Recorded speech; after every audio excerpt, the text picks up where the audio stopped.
ayan, ngayong afternoon gagawa tayo ng gift para sa Mother's Day. So, ang gagawin ko ngayon is DIY magnet using air dry clay. So, ito yung mga samples na nagawa natin. Ayan. Ito. Color gold kasi yung pinaka-color niya.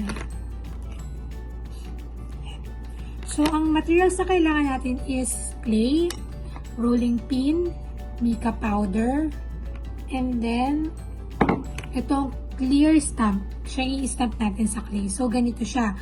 So, itong clear stamp, lalagyan mo lang siya ng color. Itong mica powder. Make sure na malalagyan mo lahat ng letters. Okay.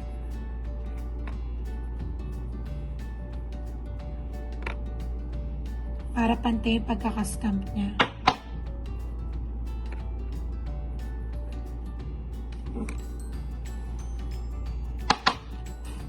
And then after, ayan na siya, may color na.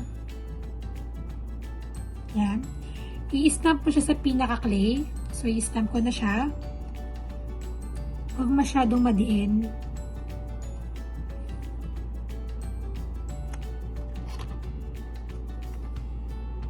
Okay. So, gagamit ako ng wet wipes para palisan doon sa mga gilid-gilid niya.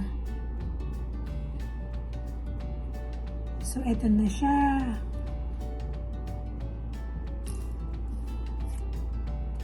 Yan siya.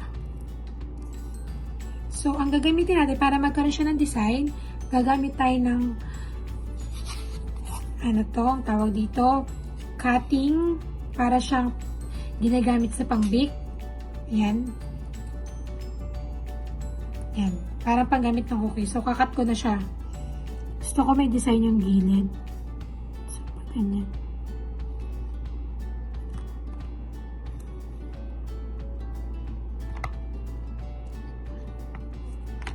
So, ayan na siya. Okay. Once na nakat mo na siya, make sure na malilinis mo yung mga gilid-gilid. Gilid-gilid niya. Then, after nyan, ayan, patutuyin mo siya ng 24 hours. So, kapag natuyo na siya ng 24 hours, pwede mo na siyang lagyan ng design. So, ito yung napili kong design. Ayan, ribbon siya. Ididikit ko lang siya sa baba. Okay. So, after nyan, pag natuyo na siya, i-spray mo na siya ng acrylic paint. So, yung white lang na clear na acrylic paint para magmukha siyang shiny. So, ayan. Since pag natuyo na siya ng 24 hours, ganito na siya lalabas. Ayan na yung finished product. So, ayan. Ayan. So, since Mother's Day bukas, marami akong nagawa para sa mga mother natin. So, ito.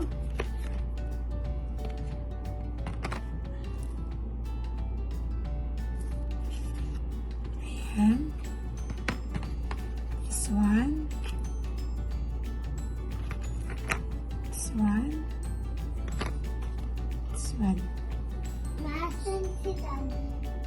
So, after nyan, pwede mo na siya lagyan ng magnet sa likod. And then, ready na siya for display.